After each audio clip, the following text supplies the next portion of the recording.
Hello and welcome to Phone Arena's in-depth video review of the Pantech Impact P7000, which is available right now through AT&T.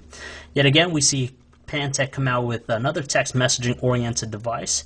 This time they don't follow suit with their usual form factors. Instead, we see a clamshell QWERTY device that unearths a QWERTY keyboard. And on top of that, it's a unique twist with the touch-sensitive numeric keypad and also an OLED display on the outside. We'll see whether or not it stacks up being a versatile text messaging device out there. Now, from far away, the Impact may look like your traditional candy bar form factor, but in fact, it kind of replicates the successes we've seen with the LG NV series with its clamshell QWERTY design. Now, the materials they use is this blue plastic on the back and also on the front sides. It has a really nice texture to it, but does attract a lot of fingerprints, and we do like how the chrome border accents the device really well.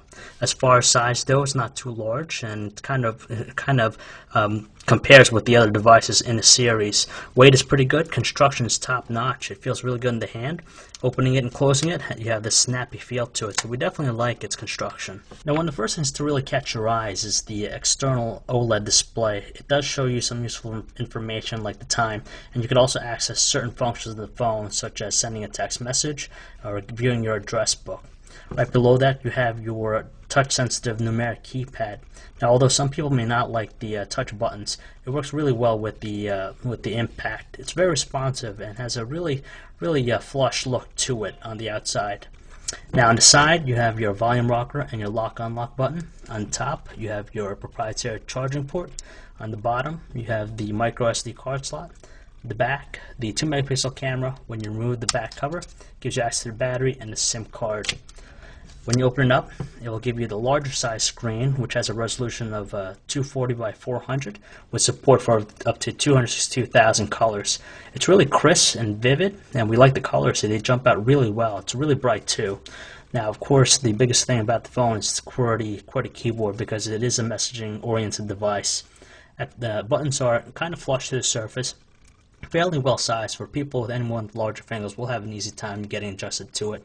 You have your directional pad right here, and last but not least, at first the buttons are a little bit stiff, but after a while they work pretty well with the Impact. Now, as we said earlier, with the external OLED display, you could do a variety of different functions with it, like check your address book, send a message, view your call history, and also play music directly from the external display.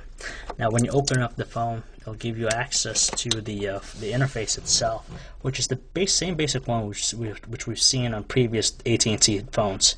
When you get to the main menu, it does have a nice transition effect, large icons, which also has some animations to it. No slowdown whatsoever that we've seen running different programs.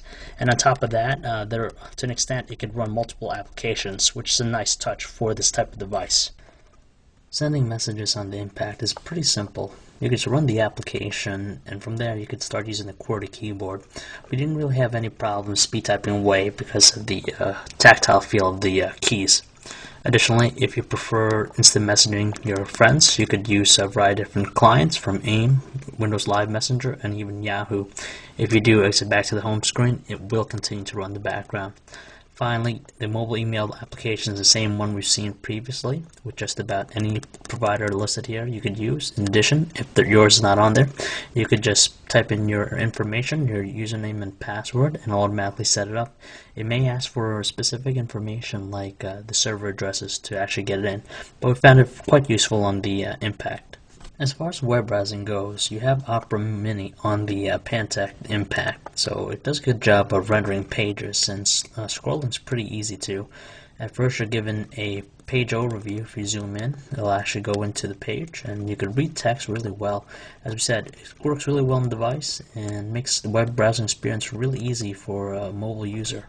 The music player is the same one we've seen on the Pantech Reveal. It's a simple interface with some common functions that are displayed on screen. If you exit back to the home screen, it's going to continue playing as a mini player, and sound from the speakerphone was really good, had vibrant tones, and you could even fine-tune it by selecting a specific equalizer setting. Thanks to the large size and detailed screen on the Pantech Impact, watching videos was a pleasurable experience. Colors had rich tones to it. In addition, there weren't any instances of any slowdown or choppiness during playback, so we definitely liked the experience we got out of it. Taking photos on the Pantech Impact was a little bit irritating at times. That's just because of the placement of the camera and also the shutter here. Sometimes when you're holding it, you're kind of distorting the view with your finger. But as far as quality is concerned, it had pretty good detail to it. Unfortunately, though, colors did have a slightly dark overtone to the images that were produced. When taking videos, though, we did notice that there's a good amount of blurring when you're moving the camera, moving the phone really quick, and didn't have too much detail that we would like. One thing that really stood out when making phone calls with the Impact was the constant static background noise on our end that made it almost difficult to understand our conversations. Voices, though, did sound neutral on both ends, and when we did switch to the speakerphone, it did have a really good, strong, vibrant tone to it, so it made it really easy to listen to our callers. As far as battery life is concerned, we managed to get 6 hours of talk time on the device, which is well above the 5 hours of talk rated by the manufacturer. We didn't have any issues with drop calls or losing signal strength, and we retained pretty good bars during our testing. After all that's said and done, the Pantech Impact makes for a great text messaging device thanks to its well-sized QWERTY keyboard and crisp display. On top of that, the clamshell form factor differentiates itself from the others out there thanks to the touch-sensitive keypad and also OLED display. If you want to check out more about the device, you could check out a review at phonearena.com.